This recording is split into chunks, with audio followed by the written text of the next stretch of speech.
I was 55 years old. The age when you already know what life is. I wasn't an oligarch, but I had enough to live comfortably. My business was working, the money was flowing steadily, and my house was a full cup. But most importantly, I had a wife whom I trusted more than myself. Laura. Beautiful, smart, she was by my side for 20 years. We went through various trials together, and I thought that our bond was something inseparable. I used to wake up early because I was used to controlling things. Business does not tolerate laziness. In the morning, I would drink coffee and scroll through the news on my phone, while Laura was still sleeping. I looked at her and thought how lucky I am. She always looked well-groomed. Fitness, expensive creams, proper nutrition. She invested a lot of time and money in herself, and I supported it. I wanted her to feel like the best version of herself. But recently, something changed. She started spending more time on her phone, often leaving the house in the evenings. She said she was going to women's gatherings or some yoga clubs. Oh, and I believed her. I was a fool. On one of those evenings, I was alone at home. She said she was going to go to a restaurant with her friends, and then maybe stay at a bar. I didn't mind, let her have fun. But as it turned out, she was having fun in a completely different way than I had imagined. I happened to glance at her laptop. It was open, and there was a message on the screen. I'm not a spy, but my eyes caught the words, "I can't go on without you. I'm going to solve everything soon. You're the best thing that ever happened to me." And the signature, Chris. Who the hell is Chris? I felt my stomach go cold. It was that moment when you haven't yet realized what's happening, but you already know it's going to hurt. I decided not to jump to conclusions. Maybe it was just a friend or a yoga teacher. But something in those words was too personal. I took a screenshot of the message and sent it to my phone. I turned off the laptop, sat down on the couch and stared at the wall. She came back around midnight, cheerful, a little drunk with shining eyes. She kissed me on the cheek and went to the shower. I was silent, but thousands of thoughts were already running through my head. Over the next few days, I watched her behavior. She became different, more private. Her phone was always in her hand, and the lock screen now showed only the clock, no notifications. I wanted to ask her directly, but I was afraid. If it was true, then everything I had built would fall in an instant. I decided to act differently. The next evening she said again that she was going out with her friends. I decided to check on her. She got out of the car, looked around as if she was afraid someone would notice her, and headed for the back entrance. I parked nearby and walked in through the main entrance. I ordered a coffee, sat down at the bar, and started looking around the room. 15 minutes passed and I finally saw her.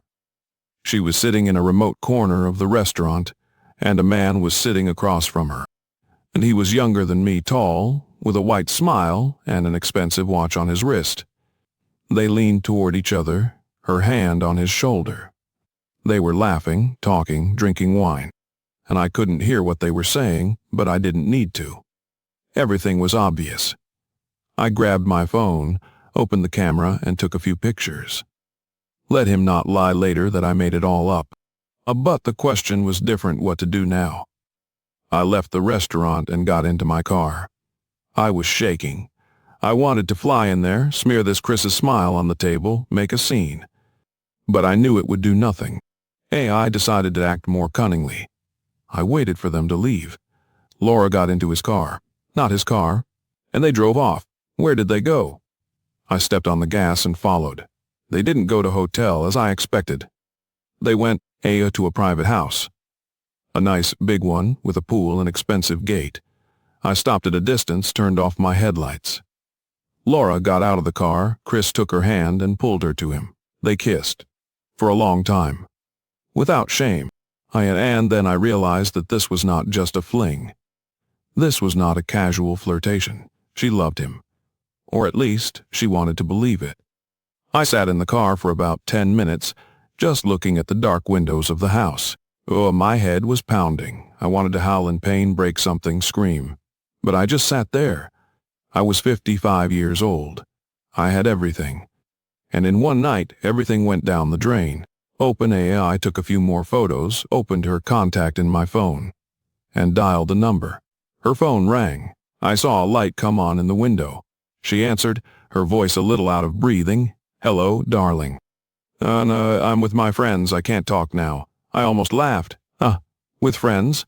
I asked. She fell silent. I waited. She tried to speak again. "Yes, we in a bar. We had a few drinks, women's talk." I pressed the button, sent her a photo. She was silent for a long time. Then I heard only one breath. I could imagine her looking at the screen, cold with fear. "It's not what you think," she finally exhaled. I laughed, bitterly, dryly. "What is it, Laura? What is this if not a betrayal?" She was silent. I didn't wait for her.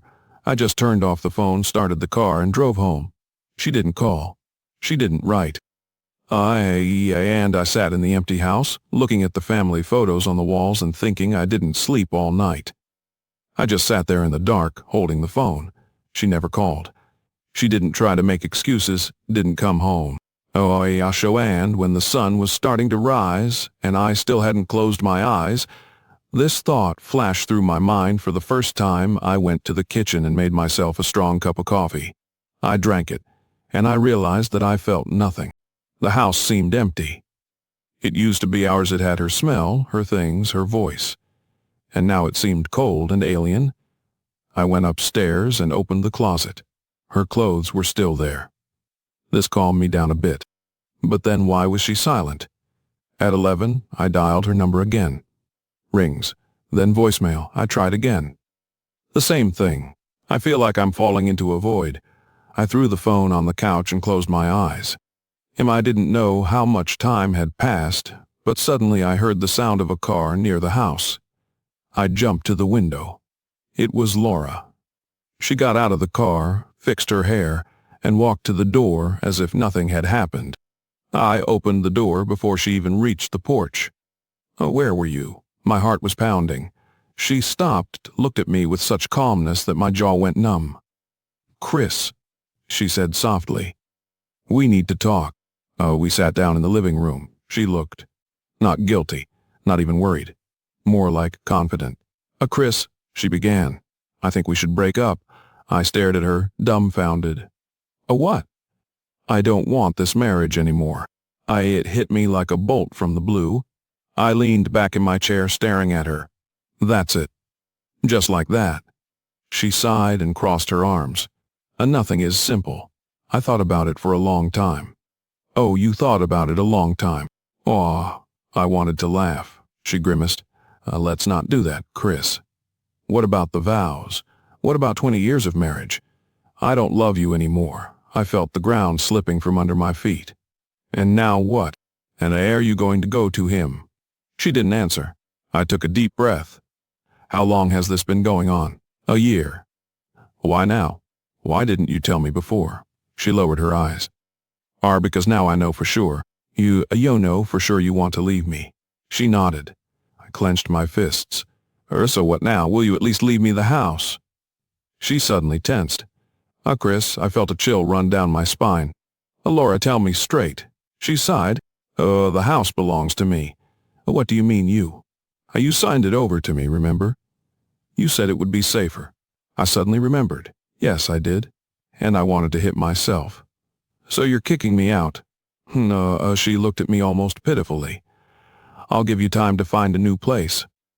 I couldn't believe it. Where am I supposed to live? "I think you'll manage."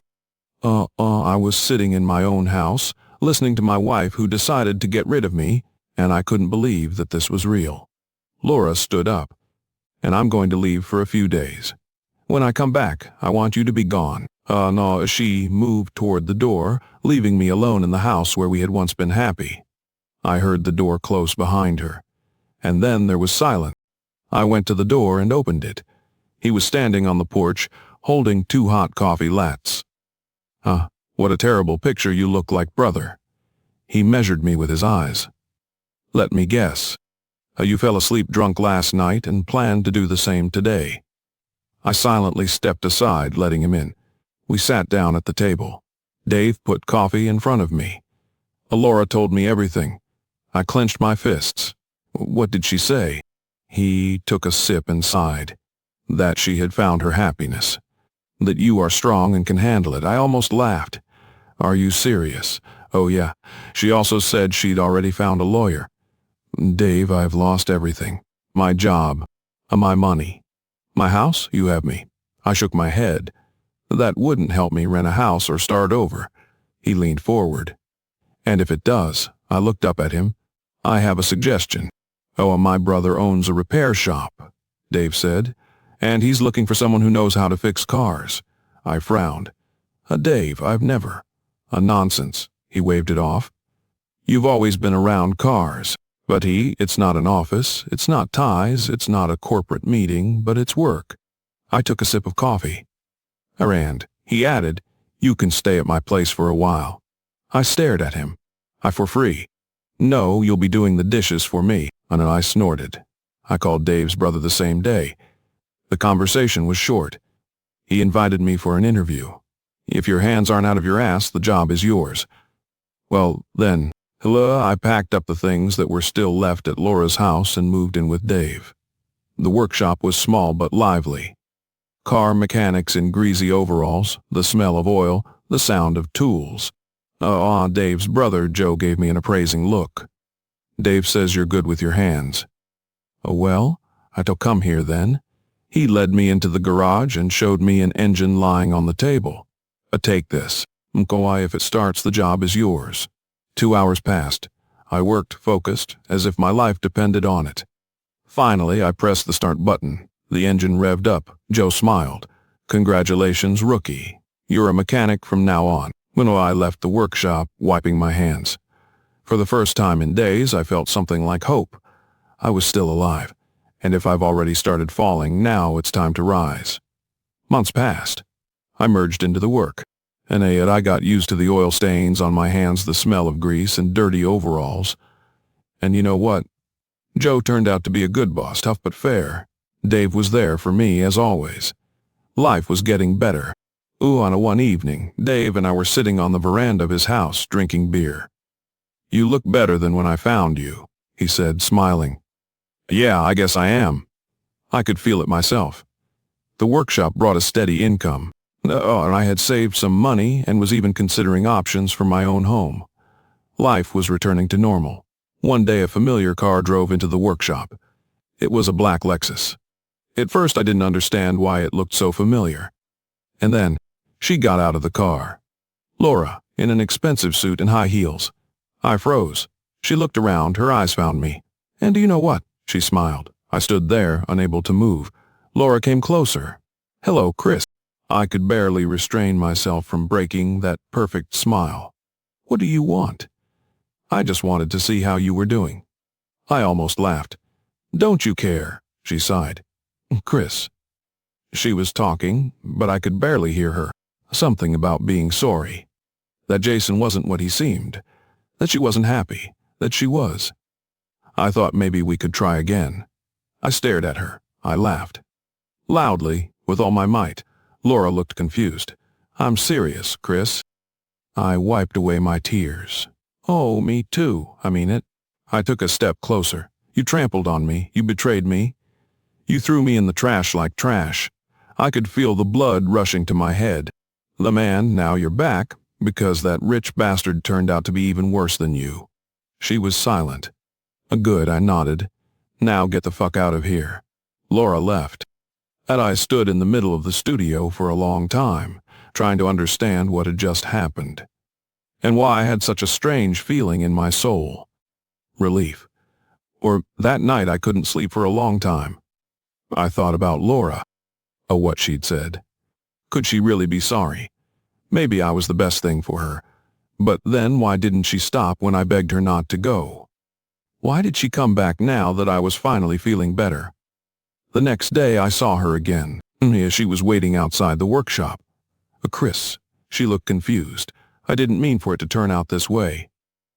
Laura. I interrupted her. That's enough. No more buts. I looked her in the eyes. It's over. A month, she nodded, and I believe that was the last time I saw her. A month passed after Laura returned. She never came back. I thought it was really the end. One day I was putting oil in the engine when I heard sirens. Police cars were flying past the shop, heading downtown. Dave looked out of his office. Did something happen? I shrugged my shoulders. That evening, as we sat in the bar, the TV in the corner showed a familiar face. Laura, a disheveled, handcuffed among the police. I almost dropped my beer. The reporter said, "Police arrested Laura Stanford, the ex-wife of businessman Jason Blake, today. She is suspected of fraud and conspiracy to commit embezzlement. According to preliminary data, she transferred over $2 million to her accounts." I didn't hear the rest. Dave whistled. "That's some news. I took a ship." Laura had been thrown in jail. Jason had disowned her. His lawyers said she acted alone and blamed her for everything. She called me. I didn't answer the phone. She left voicemails. "Chris, please, I'm not guilty. They set me up. Jason betrayed me. Chris, help me. Auntie, I know I hurt you, but please." I deleted these messages. But I listened to one to the end. "I know I made a mistake, but I loved you. I was stupid. I put myself in a trap." I sat in a dark room and looked at the ceiling. The next day I went to a cafe. I sat down at the counter and ordered a coffee. An old man sat next to me watching the news. "Karma," he muttered, nodding at the screen. I looked at him. "What? Karma, son?" "It always comes back." And I smiled. Yes, it seemed so, but did I feel satisfied? Laura had ruined my life. But now her life was in even worse shape. I should have been happy, but instead I felt empty. Laura was behind bars. Jason had stepped aside as if she had never existed. It seemed like justice had been served. I worked in the workshop, drank my beer at the bar, went home day after day like a robot. One morning I was in for a surprise. A woman in an expensive suit was standing in front of the workshop door. Black hair, sharp features, eyes that pierced through. "Christopher." "Ah, yes, it's me. Martha Kellogg. Laura Stanford's lawyer." Martha put a folder in front of me. "Laura wants to talk to you." I snorted. "She wants a lot of things. She says you have a common enemy." I raised an eyebrow. The lawyer pulled out a photo.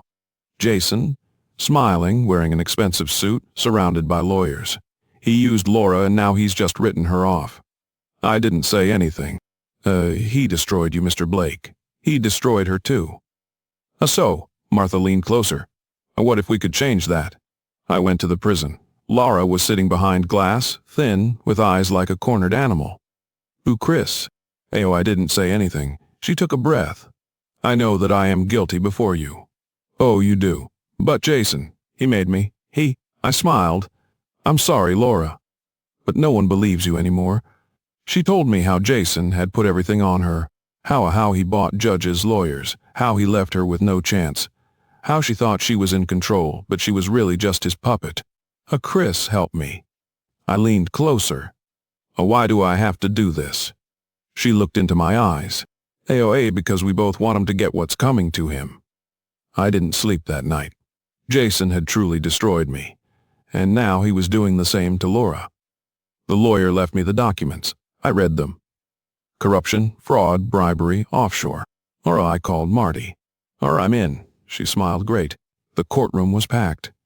Jason sat in the front row, confident, smiling as always. Laura was in the glass box for the defendants.